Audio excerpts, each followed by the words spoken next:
Саламатсыздар, балалар. Здравствуйте, ребята.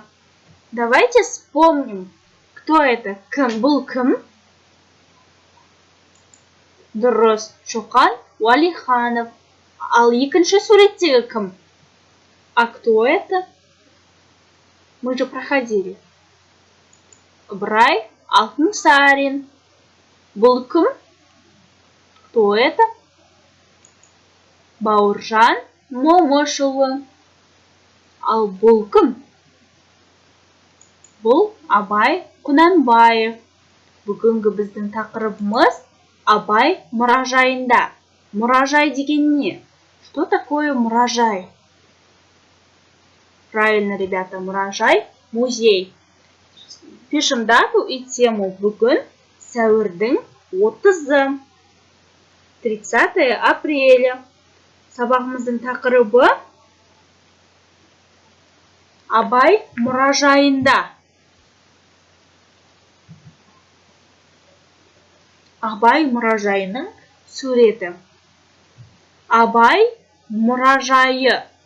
Немесе Абайдың мұражайы деп те айтуға болады. Енді дәптерімізге жаңа сөздерді жазамыз. Пишем новые слова. Кімнің, чей, кімнің, Абай мұражайы, музей Абая. Абай мұражайы, Абайдың мұражайы. Енді, балалар, бізге мәтін берілген. Давайте прочитаем данный текст. Бұл Абайдың мұражайы. Это музей Абая. Абай қазақтың ұлы ақыны. Абай великий казахский поэт. Мұражайдың айналасы таза. Вокруг музея чистая. Гүл мен ағаш көп. Много цветов и деревьев. Абай мұражайы екі қабатты. Музей Абая двухэтажный.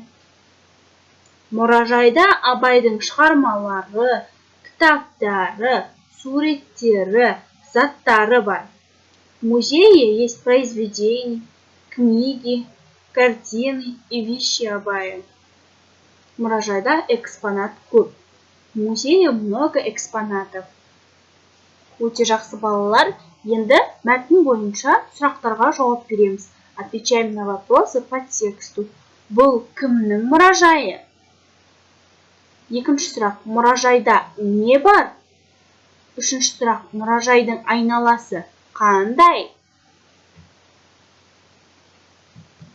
Енді, балалар, грамматикаға назар аударайық. Кімнің, чей, окончание на этот вопрос. Дың, дың, тың, тың, ның, ның. Если в конце слова, егер сөз соңында Б, В, Г, Д, К, Қ, П, С, Т, Х, Ц, Ч әріптері болса, тың, тың деген жалға жалғанады. Тың, если слово звучит твердо, тың деген жалға болады. Ал егерде мягко, жіңішке болса, тің деген жалға болады. Жанат, тың, ержігіт, тың. Келесі. А, О, Е, Я, М, Н, Ң әріптері болса, ның жалғауы болады. Ның, алманың, есеннің. Ж, З, И, қысқа И, икраты. Л, У, Р, Ю әріптері болса, дың, және дың жалғаулары болады. Сұңқардың, әлидің, дың, ның, тың. Если слово звучит твердо, жуан айтылғанда, ал тің, ның, дың. Если слово звучит мягко, жіңішке айтылған кезде жалғанады. Түсінікті ме, балалар? Понятно вам, ребята? Енді осы қосымшаларға байланысты тапсырма. Екінші тапсырма. Тиісті қосымшаны жаз. Абай, қазақ, қайсы болады? Тың, дың, ның, Какое будет? Какое правильное? Қазақ? Тың дұрыс. Дальше вы сами. Үшінші тапсырма. Суреттерді пайдаланып, сұрақтарға жауап бер. Бұл кімнің мұражайы? Бұл Шоқанның мұражайы. Бұл, дальше вы сами. У вас должно быть 4 предложения.